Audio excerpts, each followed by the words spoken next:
And Srila Prabhupada in his purport, he gives some examples. He's saying this also because, as we can remember from Chaitanya Charitamrita, Adi Lila 7th chapter, Srila Prabhupada mentions that that the impersonalists, they try to translate he mentions in one purport, they try to translate the Bhagavatam by taking certain verses. What's that verse? Mukti. Mukti Pade Sadayama. Yeah. No. Mukti. Second again. No, it's not Telukampa you're thinking about. Mukti Pade Sadayama. The Mukti is... No, Mukti, no. I'm thinking of, anyway, I can't remember the verse for the second canto, but the one that says that liberation means to understand the form of the Lord. That's the same. You just said that? Yes. Yeah, that's the verse. So that verse, Srila Prabhupada, that's one of the famous ones that the impersonalists misinterpret. And Srila Prabhupada mentions it in several places. And so, in Chaitanya Charitamrita, he emphasizes that the impersonalists pick out a few things, and this would be one of them, in the Bhagavatam, to try to show that the actual real understanding is Brahman. And so, but of course, the whole Bhagavatam is about Krishna and about Vishnu, and they very deviously try to do this, try to pick out some little verses here and there and establish the Brahman as the absolute truth. So this is a very deviant practice, and therefore Srila Prabhupada here, he gives a little twist to his usual translation, Vasudeva Sarvamiti, that Vasudeva extends himself, otherwise it's not impersonal Brahman, but he extends himself as Paramatma, and further extends himself as the impersonal Brahman. Otherwise this impersonal Brahman is an emanation or an extension from Vasudeva. It is not Vasudeva himself. Vasudeva himself is the Supreme Personality of God. So this is how a devotee thinks. Yes, Brahman is real. Brahman is worshipable. But why? Because it is an extension of Vasudeva. It is an extension of Krishna. Brahmano hi pratishtaham, as Krishna says in Bhagavad Gita, that the Brahman, that Krishna is the basis of Brahman. Krishna is the point of emanation of Brahman. So this is one thing that Srila Prabhupada emphasizes, and then Srila Prabhupada goes to the famous verse in Bhagavad Gita, Kleshvadikataraspesham Avyakasam Avyakagir. What is Avyakagir? So, this verse says that, yes, there is a path of doing this, but it's very troublesome, very difficult. As I mentioned the other day, Prabhupada said that the impersonalists say that the path of bhakti is very easy, so why don't they follow it? If it's so easy and it's modified, otherwise Prabhupada was inferring there that they say it's modified, but it's too easy.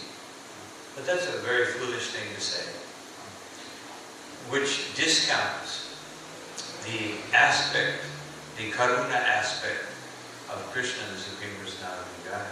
Otherwise, if Krishna is a person, and as a person, he wants all the living entities to come back home, back to Godhead, then it is natural that he is going to give to those who are desirous of doing so. He's going to give them the easiest possible way that they can successfully accomplish the perfection of life. That is the definition of mercy. Mercy, and one may say, well, thousands of years ago people had to do so many austerities and penances and sacrifices. But this was natural. This was, although it was difficult to do, just like it may be difficult for us to chant when we're engrossed in sense gratification. It was a process that was accessible to everyone. It was accessible. And during those times, of course, Varnashram was a very important factor, and everyone followed their Varnashram. But many of the processes, the Vedic processes, are actually meant to ascend to a higher birth. Whereas bhakti is always meant to bring the living entity back home, back to God. So in any age, in any particular age where the Lord intervenes and makes bhakti accessible by sending his devotees, because bhakti is always accessible to the devotee. It's always there. But these other processes, in what Srila Prabhupada termed, I think was in his book, one of the books he wrote before he came, I can't remember which one it was, but he begins in the introduction that before 5,000 years ago, everything was Vedic. Otherwise, India and its philosophy, meaning Bharatvarsha, was the dominating force. That the Vedic understanding was the understanding. That the emperor of Bharatvarsha was the emperor of the world. Prabhupada said, only from 5,000 years ago has Bharat not been the center of civilization. Before that, and for millions of years, it was the main place. Srila Prabhupada emphasized this when he came to Gainesville. The first time he came to Gainesville, they arranged a lecture for Srila Prabhupada on the university, and devotees did a very nice job. They got the dean of the university and all these big professors to come. And then Srila Prabhupada said, it is so nice in this remote corner of the world that Krishna consciousness is being, and everybody looked remote. This is Gainesville. Remote Prabhupada, Vrindavan was the center. This remote corner of the world. So we see the perspective of a Krishna bhakti. That Vrindavan is the real place. Just like in another occasion, Srila Prabhupada was walking and Panchadevita Swami, the then Panchadevita Swami. They were in Andhra Pradesh. So if anyone's ever been to Andhra Pradesh, it's dry. It looks a lot like the western part of the U.S. Big rocks and mountains, dry. And so Panchadevita Swami said, Srila Prabhupada, this looks just like Southern California. That's where he grew up. And Prabhupada said, to you, everything will look like Southern California. And Prabhupada, in his Paramahansa pose, he said, and I see everything as God. This is the difference. So, the pure devotee of the Lord, he sees everything in terms of Vrindavan, in terms of Krishna. And we see everything in terms of Bhoma Ityadi, the place where I was. So that fortunate place where I appeared. So this is our mentality, thinking that, seeing everything in terms of this body, my birthplace, my family, my friends. And this is the mentality of the material world. And therefore, Srila Prabhupada says, not only applying this, the path is troublesome for impersonalists. The path is troublesome. The path of self-realization, the path of understanding Krishna, the path of understanding the absolute truth is difficult for every living entity who is thinking in these terms, in terms of the material body, in terms of family relationships, in terms of some religious process, in terms of my place of birth. Just like I mentioned many times, when I'm in the airport, someone will say, where are you from? I say, U.S. Oh! Because they're also from the U.S. Oh, how wonderful. Now, if I met them in the U.S., they'd probably think, who is this strange bird? Just so funny, but because there's some identification with the place of birth, so strong within our consciousness. And then, so Srila Prabhupada is making the point here, then when you finally escape all of this, there is the greatest danger, which Srila Prabhupada warns us about again and again and again, this impersonal tendency. As Ravindra Swarup Prabhu said in one book that he wrote, I can't remember the book, but he said that when I first came to Krishna consciousness, I was coming to the temple and I heard about the Mayavadi. I thought there was some tribe in India, some indigenous tribe somewhere in India. But then he said, I realized it's all of us. Actually, after hearing Srila Prabhupada, he was identifying all of us as Mayavadis, as impersonals. And therefore, Srila Prabhupada, this becomes the very central point. Although it's really not the point of the verse. But this is what Srila Prabhupada emphasized. And this is the nature of the pure devotee of the Lord. The pure devotee of the Lord, by their realization, and part of that realization is just not some scriptural understanding, but by scanning. Srila Prabhupada spoke about transcendental television today. So by this transcendental scanning process, he can see the hearts of the devotees and see what do they need, what to hear in relation to this verse, so that their heart becomes purified. And this is the wonderful way that Srila Prabhupada has now translated this verse and constructed his purport, so that he makes sure that our heart becomes purified by hearing this verse. Not just some philosophical understanding. Yes, we should conquer our senses. And another thing I found interesting in this verse, the word vijita, vijita aksha. Aksha, of course, literally means the eyes. But here, it's translated as the senses. Because the eyes, even more than the ears, and especially in Kali Yuga, we drink everything through our eyes. Otherwise, because you can see so many things and so many varieties. You can perceive more varieties with the eyes than you can with the ears, of course, unless your ears are trained to perceive transcendental variety. So, this word aksha, in this sense, means senses, because those are the instruments by which we take everything in.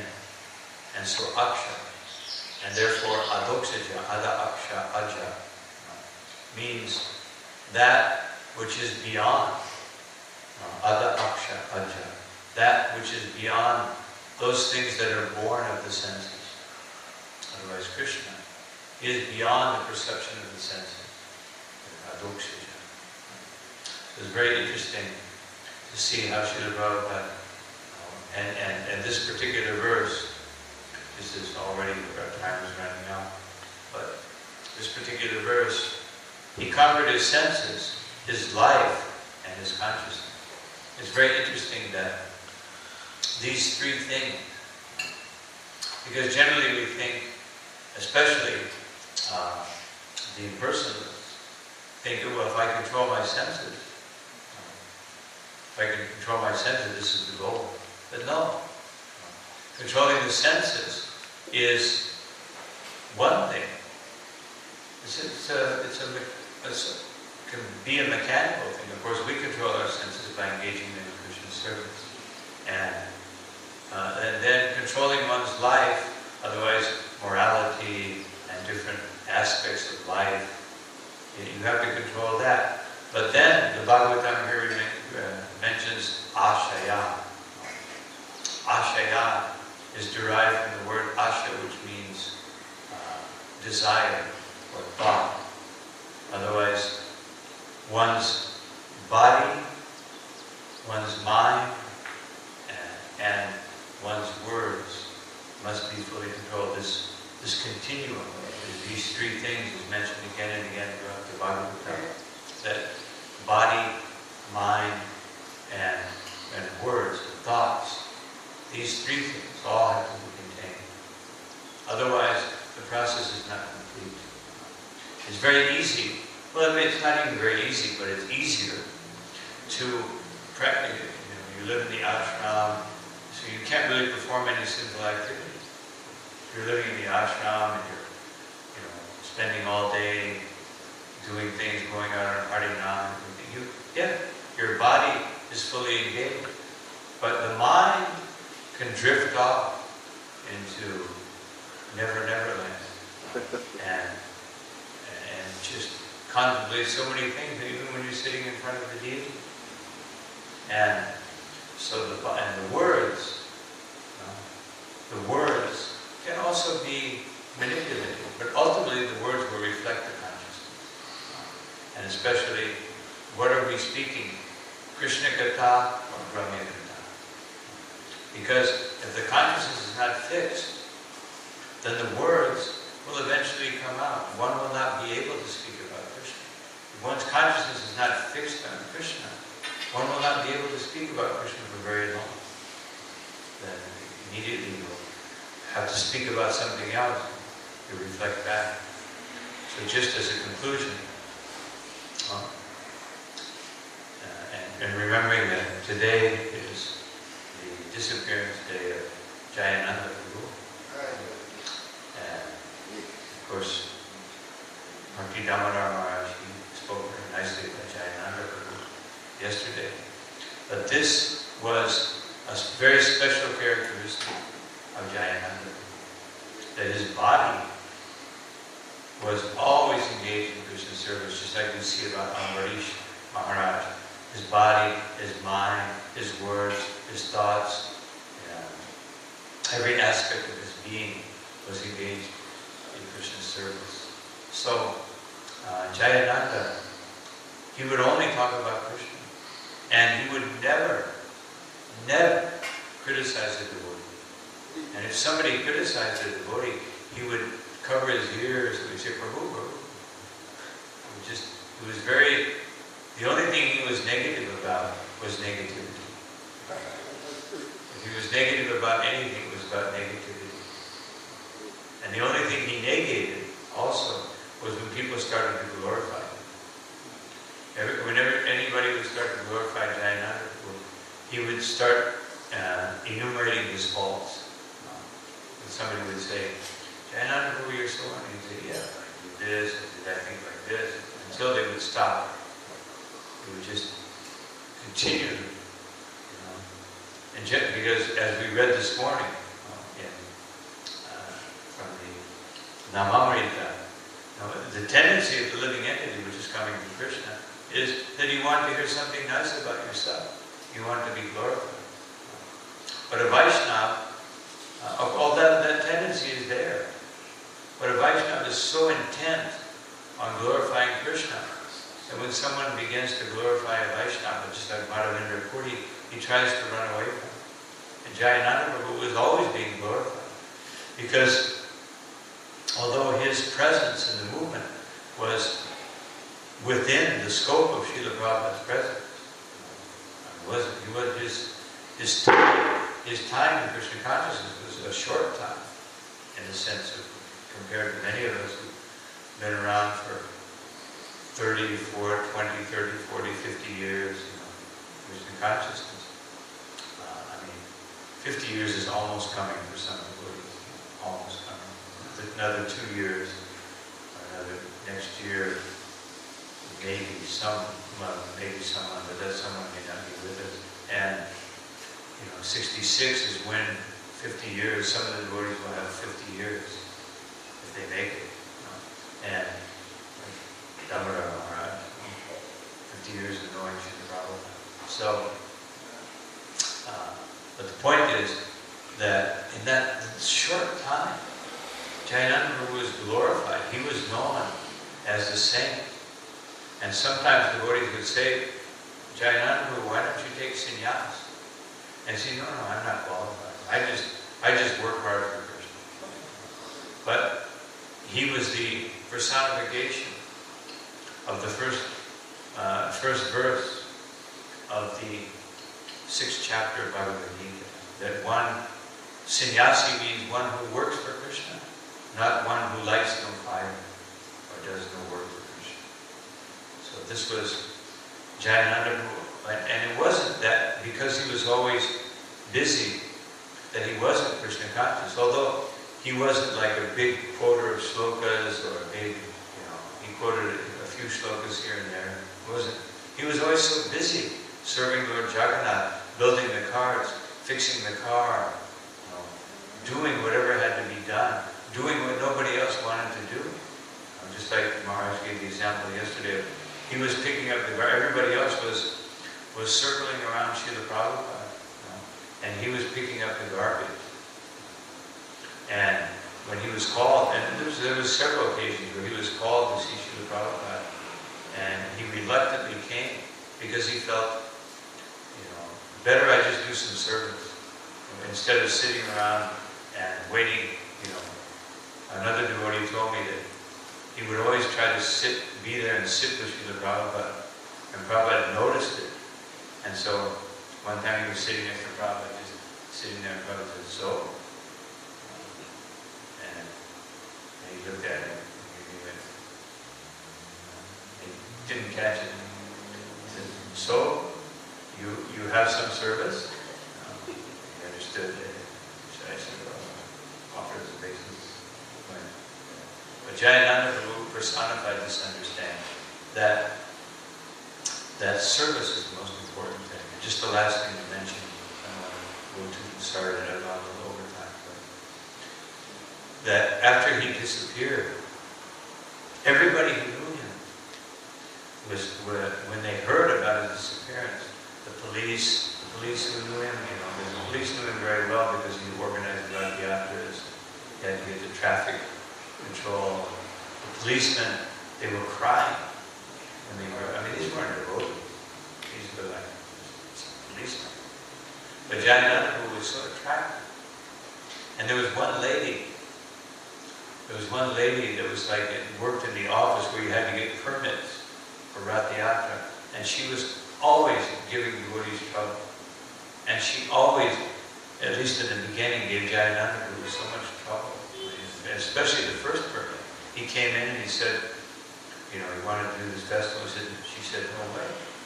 This is a public place, too many people, and you can't do this." And Jayananda just sat there and said, "Well, this is the order of my spiritual master. It has to be done." And so she reluctantly gave him the permit after he just came again and again and insisted. And the next few times he came, and then other devotees came, and she always gave them a hard time. But when she heard the devotees, one devotee came in, and she said, what was his name? Johnny. Huh? Johnny. Yeah. Where is John? And Jim, where is Jim? And I said, well, unfortunately he's left. She broke down in tears. Yeah, he was like my son. He was so nice. He was so wonderful. Yeah, really tough, the kind of lady that when you see her sitting there, you know this is going to be difficult. Some people have that aura that when you go into a government office or something, this one. It's like in India, sometimes you go to some bureaucratic office, you see them all sitting there, don't even look at you, You came in and nobody even looks at you, you know this is going to be, I had that happen to me, this is going to be tough. And so, but she broke down in tears. So this is the personification, how we can understand Gira Dira Jana Priya Priya Karo, Srila Acharya speaking about the six Goswami. That when a devotee actually becomes purified, their heart becomes purified, they become attracted to everyone. Even though someone may not agree with our philosophy. There were several professors that Srila Prabhupada would talk to, and they didn't agree with his philosophy, and they didn't agree with everything he said, but he was so pure. And one of them even said that, he said, Prabhupada spoke the Gaudiya Vaishnava philosophy, and although I have not been brought up in some philosophy, I hope that at the time of death he will save me. That was how Jayananda Prabhu took this attractive quality of Srila Prabhupada by his sincere dedication and service. We should all remember him today and pray for his mercy that we can become so attached to Srila Prabhupada's service as he was. Just if we can have one drop of that attachment, it will flood our minds with Prabhupada.